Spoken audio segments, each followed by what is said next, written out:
മരണം ഉറപ്പിച്ചൊരു മനുഷ്യന് മരിക്കുന്നതിന്റെ തൊട്ട് മുമ്പ് നടത്തിയൊരു ഫംഗ്ഷൻ ഉണ്ട്. അങ്ങനത്തെ ഏതെങ്കിലും ഒരു ഫംഗ്ഷനിൽ നിങ്ങൾ പങ്കെടുത്തിട്ടുണ്ടോ? ഞാൻ പങ്കെടുത്തിട്ടുണ്ട്. ഡോക്ടർ ഏറെക്കുറെ മരണം ഉറപ്പായി എന്ന് പറഞ്ഞൊരു നിമിഷത്തിൽ അദ്ദേഹം സ്വന്തം മക്കളെ വിളിച്ചു വരുത്തി പറഞ്ഞു, മക്കളെ, എനിക്ക് എൻ്റെ ഏറ്റവും അടുത്ത ആളുകളൊക്കെ ഒന്ന് വിളിച്ചു വരുത്തി എനിക്കൊരു പരിപാടി നടത്തണം. കാരണം കുറച്ച് ദിവസം കഴിഞ്ഞ് ഞാൻ മരിച്ചു കഴിഞ്ഞാൽ ഞാൻ നാളെ പള്ളിക്കാട്ടിലായിരിക്കും കിടക്കുക.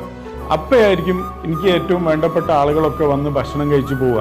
എനിക്കത് കാണാൻ കഴിയില്ലല്ലോ, ഞാൻ പള്ളിക്കാട്ടിലല്ല ഉണ്ടാവുക. അതുകൊണ്ട് ഞാൻ ഇവിടെ ഉള്ള സമയത്ത് എനിക്ക് എൻ്റെ കണ്ണിൻ്റെ മുമ്പിൽ വെച്ച് ഇവരൊക്കെ വന്നിട്ട് ഭക്ഷണം കഴിച്ച് മനസ്സും വയറും നിറയുന്നത് എൻ്റെ സ്വന്തം കണ്ണുകൊണ്ട് എനിക്ക് കാണണം. അദ്ദേഹത്തിൻ്റെ ഏറ്റവും സുന്ദരമായ ജീവിതത്തിൽ അദ്ദേഹം കണക്ട് ചെയ്ത എല്ലാ ആളുകളെയും അദ്ദേഹം അന്ന് ക്ഷണിച്ചു. അന്ന് അദ്ദേഹം വളരെ ക്ഷീണിതനായിരുന്നു. രോഗം അങ്ങ് മൂർച്ഛിച്ചെത്തിയിട്ടുണ്ട്.